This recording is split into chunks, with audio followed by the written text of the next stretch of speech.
Corona virus की वजह से दुनिया भर की बहुत सारे देशों की अर्थव्यवस्थाएं जो हैं, इकोनॉमीज जो हैं, वो धराशायी हो गई हैं। हम पर तो दोहरी मार पड़ रही है। एक तो नोटबंदी और जीएसटी की वजह से अर्थव्यवस्था हमारी पहले ही उसकी कमर टूट चुकी थी, दूसरे कोरोना वायरस की मार। बहरहाल इस वक्त जो चर्चा में है मामला वो है कच्चे तेल का पूरी दुनिया में, जिससे पेट्रोल बनता है, डीजल बनता है, वगैरह वगैरह। अमेरिकी कच्चे तेल की कीमतें इतिहास में पहली बार जीरो से भी नीचे पहुंच गई हैं, यानी नेगेटिव हुई हैं। गिरावट का सबसे निचला रिकॉर्ड स्तर है। अब सुना है कि उभर रही हैं। कच्चे तेल की मांग घट जाने और स्टोरेज की कमी की वजह से तेल की कीमतों में ये गिरावट आई है। वेस्ट टेक्सास इंटरमीडिएट यानी WTI, जिसे अमेरिकी ऑयल का बेंचमार्क माना जाता है, उसमें कीमतें गिरकर -37.63 प्रति बैरल तक हो गई हैं। इंटरनेशनल बेंचमार्क जो है वो ब्रेंट है। ब्रेंट में भी कच्चे तेल के दाम में 8.9% की गिरावट दर्ज की गई। यहाँ तेल की कीमत गिरकर सिर्फ $26 प्रति बैरल हो गई है। जो तेल पैदा करने वाले देश हैं अब खरीदारों को पैसे देकर तेल लेने की गुजारिश कर रहे हैं। ऐसा इसलिए क्योंकि अगर तेल नहीं बिका तो स्टोरेज की समस्या भी बढ़ेगी। ओपेक और दूसरे तेल पैदा करने वाले देश तेल के प्रोडक्शन में रोजाना 9.7 मिलियन बैरल कमी लाने को राजी हो गए हैं। तेल के प्रोडक्शन में कमी लाने के बावजूद दुनिया के पास इस्तेमाल की जरूरत से ज्यादा कच्चा तेल मौजूद है। मेरे साथ है मेरे सहयोगी सत्येंद्र रंजन। सत्येंद्र, बहुत शुक्रिया समय देने के लिए। मेरा पहला सवाल यह है कि तेल की कीमतें नेगेटिव पहुंचने से, कच्चे तेल के बाजार के एकदम गिर जाने से, इसके दूरगामी नतीजे आपको क्या दिखते हैं पूरी दुनिया में और भारत में? देखिए विनोद जी, ये तो जो अभी हुआ है ये अनथिंकेबल है। ये तो पहले किसी ने सोचा नहीं था कि किसी भी चीज़ की प्राइस नेगेटिव हो जाएगी, और नेगेटिव भी क्या होगा, -40 डिग्री डॉलर तक पहुंच जाएगा। इसका मतलब सीधा यह है कि ये जो तेल का जो एक, हम लोग बचपन से हमेशा यही सुनते रहे कि तेल बढ़ रहा है। तेल एक बहुत बड़ी कमोडिटी रही है वर्ल्ड इकोनॉमी की, जो ये इकोनॉमी है। और तेल का जो कारोबार है, चूँकि ये तेल एनर्जी है, एनर्जी से ही सब कुछ चलता है, तो एनर्जी के वजह से इसको तेल का जो मार्केट था वो एक बड़ा ही अट्रैक्टिव मार्केट था। और धीरे धीरे जब 1950 के बाद अलग अलग देशों में तेल के भंडार मिलने लगे, वो देश धनी होते गए। जैसे लीबिया है, लीबिया में 1969 तक एक भी कुआं पता नहीं था, और जब वो कुआं पता चला तो लीबिया का काया पलट हो गया। इसी तरह अमेरिका में इस सदी में आकर अमेरिका में इतने ज़्यादा तेल भंडार मिले और नई नई टेक्नोलॉजी आई कि अमेरिका दुनिया का एक सबसे बड़ा प्रोड्यूसर हो गया। इस पॉइंट ऑफ टाइम में पर कैपिटा और जो एग्रीगेट प्रोडक्शन भी है अमेरिका का दुनिया में सबसे ज़्यादा है। दूसरे नंबर पे सऊदी अरब है, तीसरे नंबर पर रूस है। तो इस बात को अगर हम लोग ध्यान में रखें और अगर ये मार्केट कोलैप्स कर गया तो इसकी तो मतलब है कि ये जो पूरी वर्ल्ड इकोनॉमी है, जो इकोनॉमी सेकेंड वर्ल्ड वॉर के बाद चलती रही है, जिसका एक तरह से आधार रहा है, वो आधार जो है वो तेल है। हम लोग ये बात अक्सर कहते हैं कि जो अमेरिकन लेड कैपिटलिज्म है वो तेल और आर्म इंडस्ट्री, जो हथियारों का उद्योग है, ये दो के इंटरेस्ट में चलती है। हथियार इसलिए बनाए जाते हैं ताकि तेल का जो इंटरेस्ट है वो सुरक्षित रहे। हम लोग सभी जानते हैं कि इराक का वॉर इसलिए हुआ था क्योंकि सद्दाम हुसैन ने जो अपना तेल था उसको डॉलर से हटाकर दूसरी मुद्राओं में बेचना शुरू कर दिया था, जिसके भारी इम्प्लीकेशन थे। वो कमोडिटी आज अगर माइनस हो गई है, आज उसको संभालने का कोई रास्ता नहीं दिख रहा है। मैं बस केवल आधे मिनट में अपनी बात खत्म कर रहा हूँ। जैसा कि आपने बताया कि 9.7 मिलियन बैरल हर दिन कटौती के लिए ये जो ओपेक प्लस देश जो हैं वो तैयार हो गए थे ताकि कीमत को संभाला जाए। लेकिन इससे कुल मिलाकर जो जितना उत्पादन होता है उसका 10% कम होता है, जबकि जब से ये लॉकडाउन दुनिया भर में हुआ है 30% कम हो गया है। तो तेल का जो उत्पादन, आज तेल रखें कहाँ, उसको रखना इतना महंगा हो गया है कि ये मार्केट कोलैप्स कर रहा है और इसके बहुत भारी इम्प्लीकेशन है आने वाले दिनों में। जी, तेल रखे का सबसे बड़ी समस्या एक ये है, और दूसरी क्या तेल का उत्पादन रोक दिया जाए ये भी संभव नहीं लगता। इसलिए ओपेक जैसे देशों ने, जैसे सत्येंद्र भी बता रहे हैं, जैसे हम भी कह चुके हैं, रोज़ाना 9.7 मिलियन बैरल की कमी लाने को राज़ी हो गए हैं उसके प्रोडक्शन में। हम आगे बढ़ते हैं। अमेरिका में तेल के ओवरफ्लो वाली स्थिति हो गई है तेल में। अमेरिका में। अमेरिका के पास एक तरह से कच्चे तेल का भंडार क्षमता से भी ज़्यादा हो चुका है। अमेरिका में हर साल 7 अरब बैरल के आसपास तेल की खपत होती है। अमेरिका का तेल के सबसे बड़े उत्पादकों और एक्सपोर्टर्स में शामिल होने की वजह से अमेरिका में शेल ऑयल और गैस के बड़े भंडारों का पता लगना माना जाता है। अमेरिका के पास पूरी दुनिया का करीब 80% शेल ऑयल का भंडार है। आपको बता दें कि शेल ऑयल एक गैर परंपरागत नॉन कन्वेंशनल तेल है। इसे केरोसिन नाम की एक चट्टान है, उसको गर्म करके निकाला जाता है। वहीं जो परंपरागत कन्वेंशनल तेल है वो कच्चे तेल की चट्टानों में तेल की मात्रा काफ़ी ज़्यादा होती है। इसे ज़मीन में सिर्फ ड्रिलिंग करके ही निकाल देते हैं। यानी जो फॉसिल फ्यूल हैं वो जो चट्टानों में भी हैं अंदर, उसको भी चूस चूस के हम निकाल लें। थर्ड वेव शायद यही थी जो किताब एक आई थी 70 के दशक में।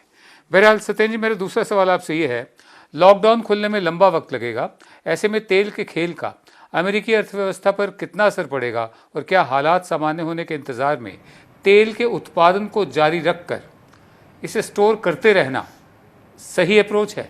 नहीं, वो तो संभव नहीं है। आज जब कल मार्केट नेगेटिव हो गया तो डोनाल्ड ट्रंप ने ये घोषणा की कि वो 75 मिलियन बैरल एक्स्ट्रा तेल खरीदेंगे, जो स्ट्रेटेजिक रिजर्व है, जो कि सुरक्षा कारणों के लिए अमेरिका रखता है। उसके लिए वो एक तरह से उद्योग को संभालने की कोशिश है। अमेरिका को उसकी भी आवश्यकता नहीं थी, लेकिन वो 75 मिलियन बैरल खरीदने से भी बात बनती नहीं है, इसलिए कि आज ना कारखाने चल रहे हैं, ना फ्लाइट्स चल रही हैं, ना गाड़ियां चल रही हैं। तो जब पूरा जो डिमांड कम हो गया, इसे संभालने के लिए जब तक ये चीज़ें आगे स्टार्ट नहीं होती हैं, कोई रास्ता नहीं है। आपने जो ये शेल का जिक्र किया, एक्चुअली ये अमेरिका का सारी मुसीबत ये शेल है, जो एक समय उसके लिए वरदान साबित हुआ था। इस सदी के आरंभ में जब ये शेल टेक्नोलॉजी ढूंढी गई तो ये एक डिसरप्टिव टेक्नोलॉजी थी। इसी ने ये बैलेंस ऑफ पावर जो ऑयल मार्केट का था, उसको जो मिडिल ईस्ट से हटाकर अमेरिका की तरफ कर दिया,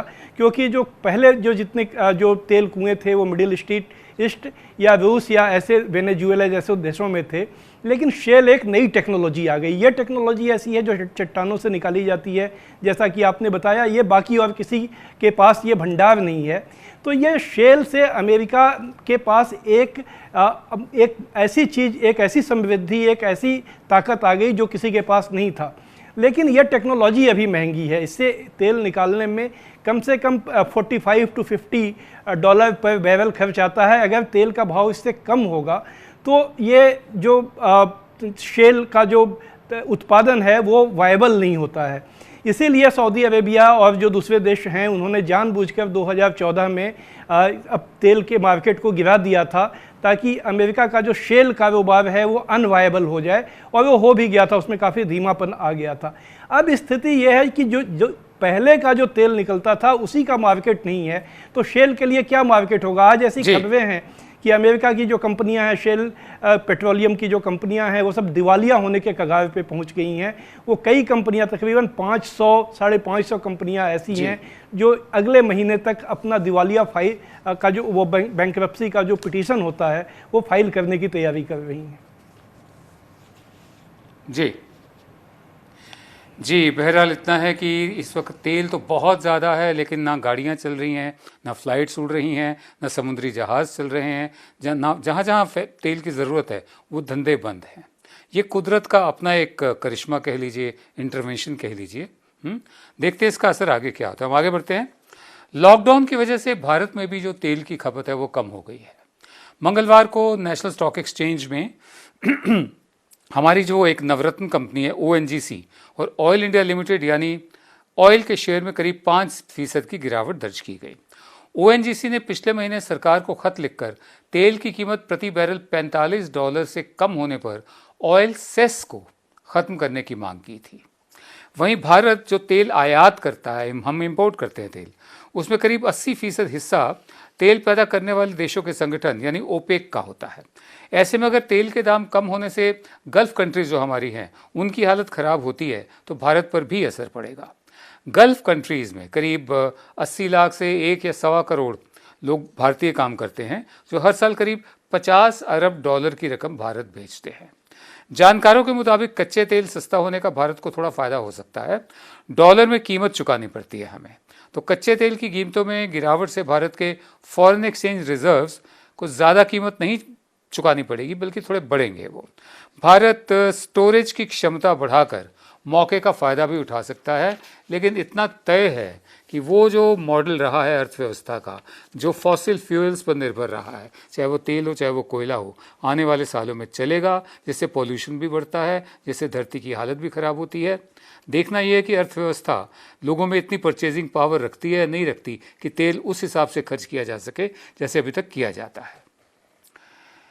मेरा आखिरी सवाल आपसे है कि लॉकडाउन के बीच इंटरनेशनल मार्केट में कच्चे तेल के दाम कम होने से भारत की स्थिति को आप कैसे देखते हैं? क्या भारत को, जो मैं कह रहा हूँ, ये फायदा होने की संभावनाएं हैं? नहीं, जैसा कि आपने कहा कि एक मोर्चे पर कुछ फ़ायदा होता ही है, क्योंकि अगर भारत को सस्ता तेल मिलता है तो हमारी विदेशी मुद्रा कम चुकानी पड़ती है वहाँ पर, लेकिन वो भी फ़ायदा तब होता है जब इकोनॉमी की गति चलती रहती है। अभी क्या है कि मार्च महीने का ये आंकड़ा जो है वो ये है कि भारत में जो पेट्रोल और डीजल की जो खपत थी वो तकरीबन 65% कम हुई, जबकि मार्च में बहुत धीरे धीरे करके ये चीज़ें स्टैंड स्टिल हुई थी। उस समय पूरी तरह से लॉकडाउन नहीं था, बल्कि पहले 15 दिन में तो काफ़ी कुछ चीज़ें चल रही थी। और जो एयरलाइन का जो फ्यूल होता है उसमें भी काफ़ी गिरावट आई। तो जब अगर चीज़ों का कंजम्पशन नहीं है तो ये जो कोई चीज़ सस्ती मिल रही हो और हम उसे कंज्यूम ही नहीं कर रहे हैं, तो वो जो सस्ता होने का लाभ है वो लाभ काफ़ी कम हो जाता है या ना के बराबर हो जाता है। अप्रैल में तो लगभग ना के बराबर हो जाएगा, क्योंकि इस महीने तो पूरा ही लॉकडाउन है। लेकिन यह भी एक बात है। जो दूसरी बात यह है कि जो अर्थव्यवस्था में भारत की तेल कंपनियां हैं, आपने ONGC का जिक्र किया, प्राइवेट सेक्टर में हमारी रिफाइनरीज हैं, उन कंपनियों का भी कारोबार तब चलता है जब तेल का जो धंधा है वो तेज़ी से चल रहा होता है, क्योंकि वो रिफाइन करके दूसरे देशों को सप्लाई करती हैं। ये सारी चीज़ आज ठहरी हुई है। फिर हमारे यहाँ की बहुत सी कंपनियाँ ऑयल बॉन्ड्स को खरीदती हैं जो विश्व बाजार में, उसमें उन्होंने अपना भारी पैसा लगा रखा है। अगर आज वो बॉन्ड्स कोलैप्स कर जाएंगे तो इनका नुकसान हमारी कंपनियों को भी होगा, और ये कंपनियां वो पूरी एक तरह से उनकी जो अर्थव्यवस्था है वो डगमगा जाएगी। इसीलिए ONGC ने वो चिट्ठी लिखी थी। ONGC के कहने का यही मतलब था कि ये तेल का मार्केट जो है वो उसके लिए बहुत ही नुकसान का सौदा हो रहा है।